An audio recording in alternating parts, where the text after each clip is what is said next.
first shot is an establishing shot of New York, which basically just sets the scene and the location, and we know that it's set in New York. The next shot is a long shot of a building, which further establishes the location and begins to narrow it down to a specific street.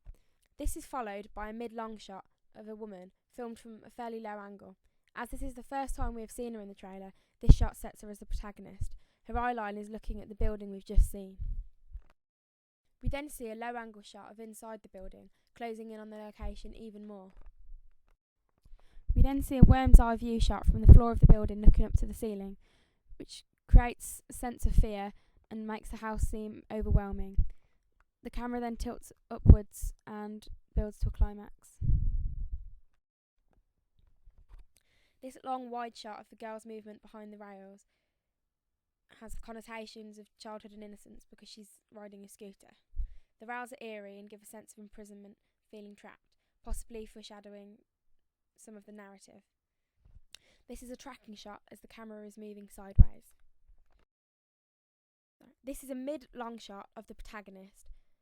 As it's shot from a low angle, it signifies the character's power at this point. This shot of the stairs tilts downwards, gradually backing away from potential danger. It hints towards danger within the film, as though the camera is trying to escape unnoticed.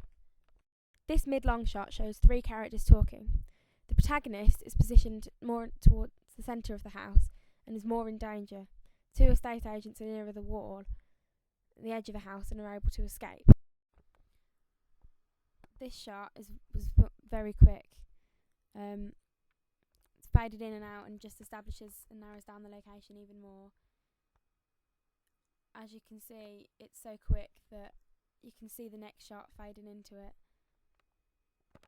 This mid-shot of the protagonist features the two estate agents in the background as well. They're all looking in the same direction. This shot shows the daughter looking out of the window and then back into the house. This is a long shot of the protagonist being filmed from a different room. The fact she is so far away makes her feel distant from the audience. The mid-2 shot of the estate agents looking in the same direction makes us wonder what it is they're looking at. We see the man on the right walking in the direction that he is looking, and then there's a jump cut to the next shot which shows the passing of time, which is conventional of a fast-paced thriller film. This is the first glimpse of inside the panic room that we see, which is an establishing shot filmed from a fairly low angle. It moves upwards slightly, showing how small the room is. All the establishing shots so far have been gradually narrowing down to this point. First we saw the city, then the street and the house, then inside the house, and finally this. And this creates a sense of panic, fear and entrapment, and emphasises the room's significance as it is the title of the film. This medium close-up shot of the protagonist shows her reaction to the first time she sees the panic room. These close-up shots of various parts of the panic room show what's in there. This makes it seem real and it makes us feel as though we're in there with them. The screen's flickering gives the characters the ability to see out of the panic room, but they're still trapped. There is no escape, which is quite depressing because you can see where they could be, but there's no way of them getting there. This close-up shot is used to show that the door of the panic room is shut. We then see a mid-shot of the estate agent closing the door. We then see 3 different shots of the door closing, and there are jump cuts between each one of them to show the speed at which it's moving, representing the possible conventional fast pace of the film. This close-up shot is used to show that the door of the panic room is shut. All of the adult characters' faces are concealed in some way, whereas the child's is in full view. This causes us to empathise with her innocence, and tension is created because we're anticipating danger. This medium close-up of the protagonist also shows her reflection in the mirror. This is quite creepy and signifies things occurring that shouldn't be in the narrative. This is an establishing shot of the bathroom, panning slightly, showing the protagonist in the bath. This close-up shot of the wine glass and bottle shows us what's about to happen next. This shot is focused completely on the protagonist drinking from the glass. The alcohol connotes weakness, dependency and vulnerability of this character. This is a high-angle establishing shot from inside of the house. We see a child playing innocently with a ball, emphasising her innocence. This links to the shot of the scooter that we've already seen. By using this shot of the mother kissing her daughter goodnight, it shows the bond between their relationship. This suggests the possibility that something could come and test their relationship. These next few screen grabs are from one continuous shot going through the house. This shows a journey and makes us feel as though the camera is trying to escape. The movement of the camera makes us feel as though we're there and we're experiencing it for ourselves. The transition between this shot and the next shot signifies the start of the audience being aware of the danger which begins in the next shot. A white flash is used to do this. This mid-shot of a man's silhouette who is outside the house and trying to get in is the first time we see a villain in the trailer. This is another continuous shot through the house, through the kitchen and to the door, where we would naturally want to escape from. The handles of the door are rattling as someone is trying to get in. This shows us that there is no escape, creating an even stronger sense of danger and fear. This close-up shot of the protagonist rotates from a fixed point. This is used to show emotion. This long shot shows us parts of the house we've not seen before. The silhouette of the villain on the right-hand side, moving behind the walls, creates mystery and intrigue, adding a sense of danger. This is a low-angle mid-shot of the protagonist looking at the screens in the panic room. We know she's temporarily safe because she's in the panic room, but she's looking for a way out. From her facial expression, we can see that she is worried. Though because the shot was filmed from behind and from the side, part of her face is concealed. This adds to our apprehension. This low-angle shot establishes the location as outside the panic room and somewhere else in the house. The low angle of the villains' heads looking up connotes their feelings of helplessness, but also shows their determination to achieve their objectives, as it appears as though they're looking for other ways of going about their mission. This medium close-up of the protagonist shows the relationship between the mother and the daughter. This causes the audience to empathise with the characters on screen, and also links to the shot we've already seen of the mother kissing the daughter goodnight. We then see the villain from a low-angle mid-shot who is cocking a weapon.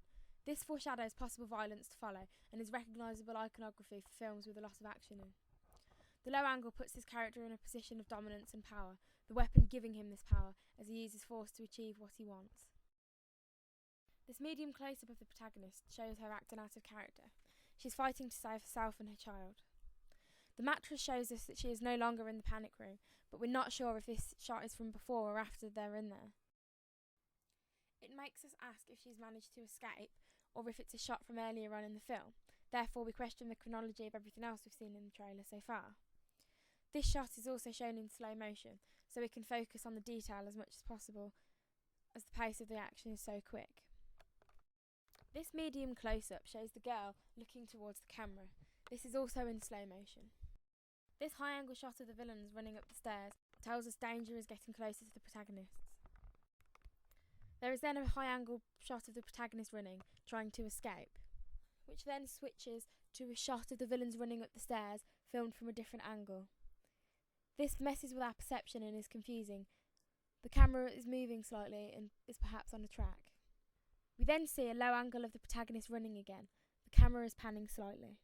This is a kind of shot reverse shot, showing the action of two things happening simultaneously.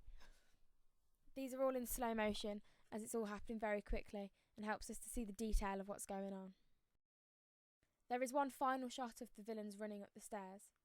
This is filmed from a completely different angle, almost head on, which confuses us even more.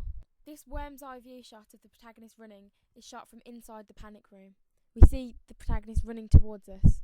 There is then a close-up shot of the button of the door being pressed. Finally, we see a worm's eye view of the protagonist landing on the floor safely in the panic room. We see a medium close-up filmed from a low angle of the daughter shutting the door. We then see another shot from a different angle of the same thing. This low angle medium close-up shows the protagonist safely in the panic room. This worm's eye view wide shot shows both the villain and the hero. This adds a sense of danger. This over-the-shoulder shot shows the protagonist looking for a way out. This extreme close-up of her face shows emotion and worry. This close-up then shows her on the phone. This is conventional representation of a mother who is trying to save her daughter. This is a shot of one of the screens that we've already seen in the panic room. This gives a sense of realism and helps us feel as though we're actually there. Another worm's eye view shot has been used. One of the villains is a silhouette. The dark low-key lighting distorts the images of these people. This mid shot shows various tools being emptied onto a table. These tools are possible weapons, which is iconography for the violence about to come. We then see another silhouette of one of the villains. This creates fear and tension. The view of one of the villains from outside the window, with the bars in front, gives the impression that they are trapped. This is another shot of the screen, but the camera is positioned further away this time. This is using visual elements to show us what's happening in the narrative.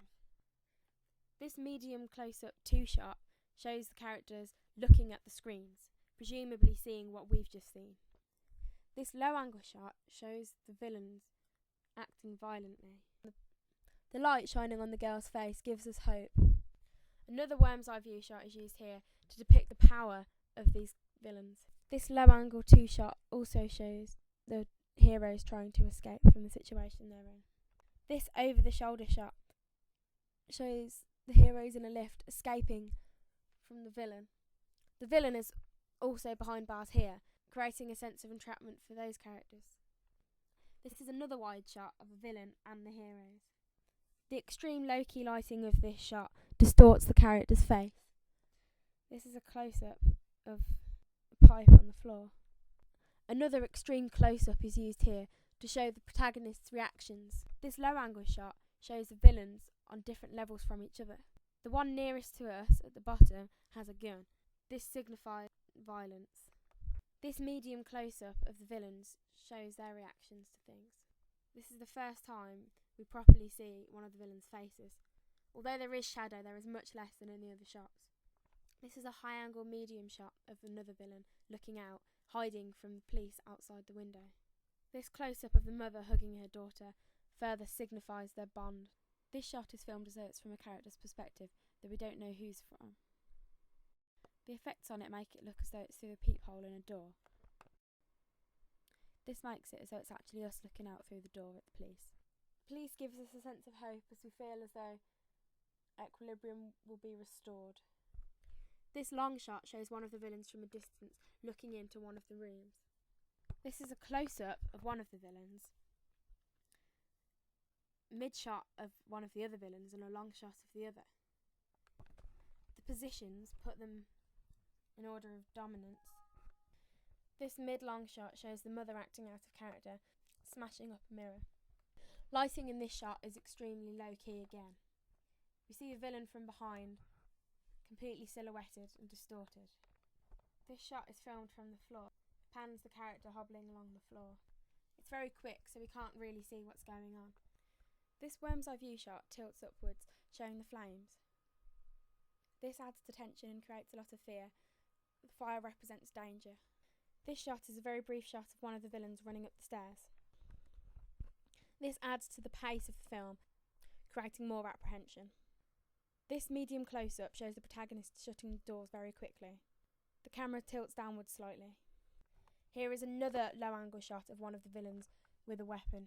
This is very similar to one we've seen already. This high-angle medium close-up shot shows the flames spinning round. This is a very quick shot and also adds to the pace. The close-up of the man being hit, which is also the first time we've seen him in the trailer, adds to the tension that we already feel. Because we've not seen this character before, we automatically assume he's innocent, though he could be one of the villains that we've already seen, as they're often in shadow, and one of them is wearing a balaclava concealing his face. This low-angle close-up shows this villain's face in more detail than we've seen before. This worm's eye view shot shows the protagonist running away from us. We see someone reaching out to her. This shot shows a villain inside the panic room and the hero running in front of him just outside of it. This then shot reverse shots to an over-the-shoulder medium close-up shot showing the protagonist's face. The expression on her face shows that she is very shocked and worried. After this shot, the screen blacks out. This creates a cliffhanger, drawing audience members in and making them want to go and see the film. This is conventional of thriller films.